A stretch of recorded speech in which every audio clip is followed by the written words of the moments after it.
વૈજ્ઞાનિક દ્રષ્ટિએ દૂધ એ સંપૂર્ણ આહાર કહેવામાં આવે છે અને બાળક જ્યારે જન્મે ત્યારે માતાનું દૂધ અને ત્યારબાદ બીજી કોઈ વસ્તુ જો સેવન કરે તો એ ખોરાક હોય છે દૂધ. પરંતુ હાલ રાજ્યમાં અવારનવાર નકલી દૂધનો કારોબાર સામે આવતો જોવા મળી રહ્યો છે. આ પહેલા પણ આમ આદમી પાર્ટીના નેતા યુવરાજસિંહ જાડેજા દ્વારા નકલી દૂધનું આખું ટેન્કર પકડવામાં આવ્યું હતું અને ફરી એકવાર આવી જ ઘટના સામે આવી છે, જેમાં યુવરાજસિંહ જાડેજાએ નકલી દૂધનું આખું ટેન્કર ઝડપ્યું છે. શું છે સમગ્ર ઘટના, તમામ વિશે વિગતવાર ચર્ચા કરીશું. નમસ્કાર, તમે જોઈ રહ્યા છો ચક્રવાત ન્યૂઝ. હું આપની સાથે હેમંત.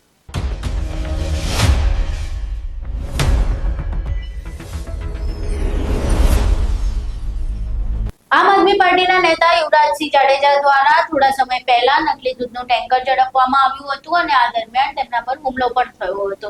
ફરી એકવાર યુવરાજસિંહ જાડેજાએ આવું જ એક નકલી દૂધનું બીજું ટેન્કર ઝડપ્યું છે. તેના રિપોર્ટ પણ કરાવ્યા છે અને આ રિપોર્ટ નેગેટિવ આવતા એ સ્પષ્ટતા થઈ છે કે આ દૂધ પણ નકલી છે. પહેલા એ દ્રશ્યો જોઈએ જેમાં યુવરાજસિંહ જાડેજા દ્વારા નકલી દૂધનું ટેન્કર ઝડપવામાં આવ્યું છે અને બાદમાં તેની ફોરેન્સિકમાં તપાસ કરાવવામાં આવી રહી છે.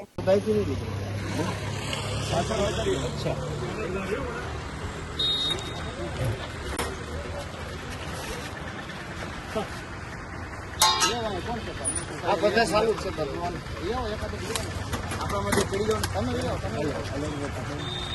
હાલો ભલે ગયા વખતે જેમ જ કરવાનું હોય ને હલાવીને ગયા વખતે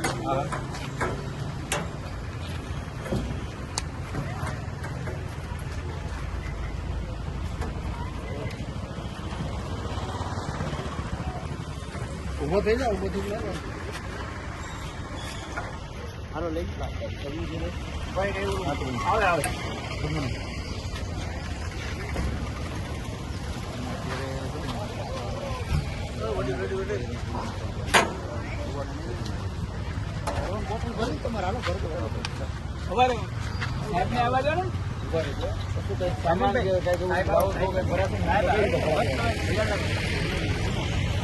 ભરવું તો પડે એમ તો નહીં ભરે એટલે એમના સેમ્પલ ધાર્મિકભાઈ એટલે આ લોકો લેવા એના સેમ્પલ લેવા ને આપણા થોડા લેવા સેમ્પલ એને એટલે આ સાઈઝની બોટલ તો અલગ છે અલગ છે ધાર્મિકભાઈ બરો તમે આ બાજુ સાહેબ ને આવજો તમે આ હાજરીમાં જોઈએ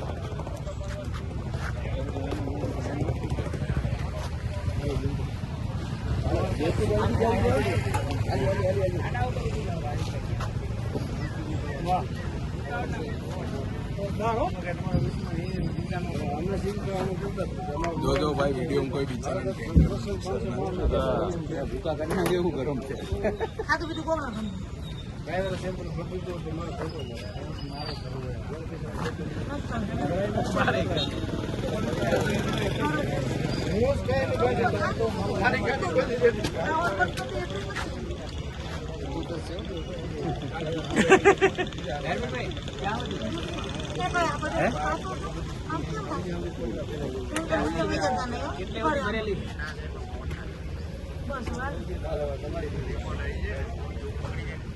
હાલા તો અંદર થી એક ઉતાર લેતો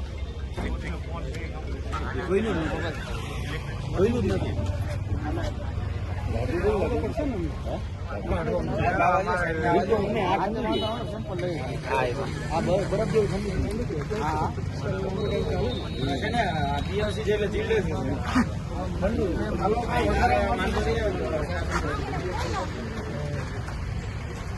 લાવો સાહેબ આપી દો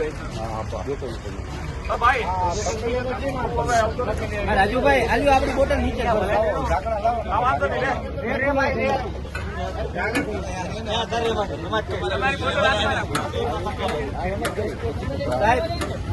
આ ભરીને તમને નીચે દઈ દઈ તમે બદલ્યો કેમેરા બરોબર ને આલ્યો રાજુભાઈ આ લઈ આપણી બોટલ નીચે દઈ આવજો લાવો ભાઈ ના હલાવી લેવાનું આપણે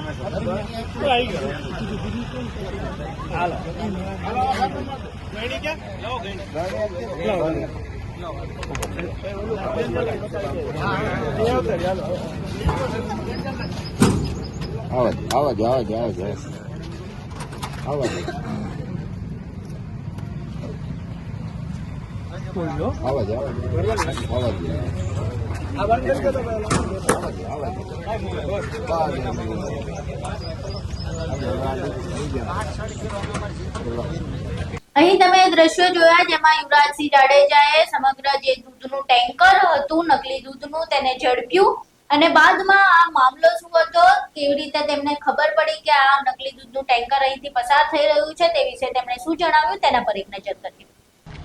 નમસ્કાર, જય હિન્દ, જય ભારત. હું છું યુવરાજસિંહ જાડેજા. મારી સાથે છે જીતુભાઈ ઉપાધ્યાય, રાજુભાઈ બોરખતરિયા, શુભમભાઈ, ધાર્મિકભાઈ, પિન્ટુભાઈ, જીતુભાઈ કલાલ, બધા જ લોકો આજે જે કહી શકાય કે માનવોના આરોગ્ય સાથે જે ચેડા કરતું એક દૂધ અમને જે શંકાસ્પદ લાગી રહ્યું હતું તે વિસાવદરના લેરિયા ખાતેથી જે નીકળી અને જૂનાગઢની ગિરનાર સુધી જેને ઠલાવવામાં આવતું હતું. છેલ્લા 15 દિવસથી અમારી પાસે બાતમી હતી. અમે અલગ અલગ જગ્યાએ રેકી કરી, જેટલી પણ જગ્યાએ અમારી પાસે ઇનપુટ હતા એ બધા ઇનપુટ અમે ક્રોસ વેરીફાઈ કર્યા. જે જગ્યાથી માલ સામાન લેવામાં આવતો હતો એ માલ સામાન જ્યાંથી લેવામાં આવતો હતો ત્યાંથી ક્રોસ વેરીફાઈ કર્યું અને ત્યારબાદ અમે આ જે દૂધનું ટેન્કર છે એ જૂનાગઢના એન્ટ્રી પોઈન્ટ ઉપર કાળવા ચોક પાસે જ્યાં સરકારી લાઇબ્રેરી આવી છે ત્યાં એને રોક્યું હતું અને ત્યારબાદ પોલીસને ફોન કરી 112ને કોલ કરી અને આ જે જથ્થો છે જે 8966 નંબરનો જથ્થો એ અમે જપ્ત કરાવ્યો હતો અને આ જથ્થો અત્યારે જૂનાગઢના સી ડિવિઝન પાસે છે. જોવા જઈએ તો FSSAના અધિકારીને પણ અમે જાણ કરેલી. FSSAના અધિકારીમાંથી ફૂડ ઇન્સ્પેક્ટર જે છે એ આવેલા હતા અને ફૂડ ઇન્સ્પેક્ટર દ્વારા આ બાબતની મેં જ્યારે જાણ કરી કે આની ઉપર ટેસ્ટ કરી અને પ્રાથમિક ધોરણનું જે પણ તારણ છે આપવામાં આવે, પરંતુ એનો જવાબ એ અમને ગેરવ્યાજબી લાગ્યો. કારણ કે એના દ્વારા એટલે કે ફૂડ ઇન્સ્પેક્ટર દ્વારા એવું કહેવામાં આવ્યું કે આ જે ટેસ્ટિંગ થવું જોઈએ એ ટેસ્ટિંગ કરવા માટે જે લેબ અને જે વેન હોવી જોઈએ એ વેન છેલ્લા 6 મહિનાથી રાજકોટ ખાતે રિપેરિંગમાં છે. એ વેન અમારી પાસે ઉપલબ્ધ નથી, એટલા માટે અમારું ટેસ્ટ કરી શકતા નથી. ત્યારબાદ અમારા દ્વારા એવું પણ કહેવામાં આવ્યું કે ભાઈ તમે બીજી કોઈ પ્રાઇવેટ જગ્યાએ, જે રીતે ભૂતકાળમાં અમે 6001 નંબરનું ટેન્કર જે હનુમાન ખીજડીયાથી નીકળી અને અરવલ્લી બાયડ સુધી અલગ અલગ જગ્યાએ જતું હતું તો એની પણ બાતમી આપેલી. ત્યારે પણ એ અલગ કહી શકાય કે અહીંયાની જે સહકારી સંસ્થા છે અહીંયા ચેક કરવામાં આવ્યું હતું, અહીંયા જીસી મારી અને એડલ્ટ્રેશન કહ્યું અને કેટલા માત્રામાં જે ચેક કરવામાં આવ્યું તો તે રીતે ચેક કરવામાં આવે, પરંતુ એમાં પણ અમને જવાબ મળ્યો કે અમે ચેક ન કરાવી શકીએ. FSSAનો જે લો છે એવું કહે છે કે વિધિન 14 ડેઝ આની અંદર ચેક થઈ જવું જોઈએ અને પ્રાથમિક જે છે પ્રાથમિક રિપોર્ટ એ વિધિન 2 ડેઝની અંદર આવી જવો જોઈએ, જેથી કરીને આ મુદ્દામાલ રાખવો કે ન રાખવો એ નક્કી થઈ શકે. પરંતુ FSSAના અધિકારી એ ચૂંટણી કાર્યક્રમમાં વ્યસ્ત છે. ઉચ્ચ અધિકારીઓ જે રાણા સાહેબ છે, જૂનાગઢના FSSAના ઉચ્ચ અધિકારીઓ છે, એ અધિકારીઓ પણ એવું કહેવામાં આવી રહ્યું કે હવે અમને ચૂંટણીની કામગીરી સોંપી દીધી છે એટલે અમે આ કામગીરી નહીં કરી શકીએ. મારે આ માધ્યમથી જૂનાગઢની જનતાને કહેવાનું કે હે જૂનાગઢની જનતા, તમે જે દૂધ પી રહ્યા છો એ દૂધ ક્યાંક તમારા બાળક કે તમારા વૃદ્ધ જે માતા પિતા છે એને કેન્સર તો નથી કરી રહ્યું ને, એની કિડની ફેલ તો નથી કરી રહી ને, એના ઓર્ગન ફેલ છે એ તો નથી કરી રહ્યા ને? કારણ કે સૌથી વધારે આખા ભારત દેશની અંદર કેન્સરના સૌથી વધુ કેસ જો કોઈ જગ્યાથી આવતા હોય તો એ ગુજરાત છે. અને ગુજરાતમાં તમે જોયું હશે કે સૌથી વધારે ઓર્ગન ફેલિયરના કેસ પણ એ ગુજરાતમાંથી બહાર આવે છે. કેમ?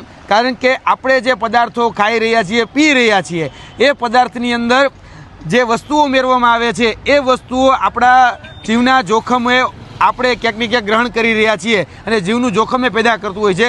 હમણાં જ તમે જોયું છે કે છેલ્લા થોડાક દિવસોની અંદર હાર્ટ એટેકના કેસ વધી ગયા. એ હાર્ટ એટેકના કેસ વધવાનું કારણ પણ આ એડલ્ટ્રેશન છે. એને રોકવાની જવાબદારી FSSAની છે, અમારી નથી. અમારી તો જવાબદારી એટલી હતી જાણ કરવી. અમે બધાએ લોકોએ જ્યારે ટેન્કર રોક્યું ત્યારે અમે કોઈ જગ્યાએ એને ટેન્કરના માલિક હોય કે ટેન્કરના ચાલક હોય એને કોઈ જગ્યાએ હાથે નથી રેડો, કોઈ જગ્યાએ બીજું કાંઈ આમાં માગ્યું પણ નથી. જ્યારે FSSAના અધિકારી આવ્યા ત્યારે અમે કીધું કે અમને એક બોટલ આમાંથી દૂધ આપો જેથી કરીને ટેસ્ટ કરાવો તો અમે પણ કરાવી શકીએ. હવે જોવા જઈએ તો અમારો રિપોર્ટ એ ગ્રાહ્ય નહીં રહે એવું FSSAના અધિકારીનું કહેવું છે.